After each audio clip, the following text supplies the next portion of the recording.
Some scientists want more soil testing in Altadena. In a letter, they're telling the state there is a potential for a serious risk to public health because of the Eden fire. NBC4's Lolita Lopez live right now in Altadena to explain. Lolita?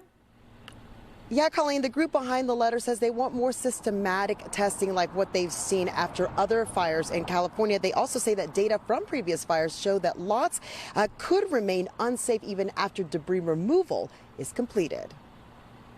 We're now at the stage that we've released data for a little bit over 1,000 samples that have been submitted from the community members. We visit again with USC Professor of Earth Sciences and Environmental Studies, Josh West. Only NBC4 was inside the lab where his team tests soil samples from homeowners affected by the Palisades and Eden fires. So every soil sieved to the same size? So far, the Clean Project results show some properties had above the recommended standard of lead in Altadena, as seen in the darker blue triangles inside and outside the burn zone. Lead is associated with negative health risks and can be found in many older homes, including those in Altadena. Somewhere probably around 20 to 30% that are really in the sort of concerning level. This work comes after the U.S. Army Corps of Engineers decided not to test soil after clearing fire debris. Instead, they are digging 6 inches on the ash footprint of a property.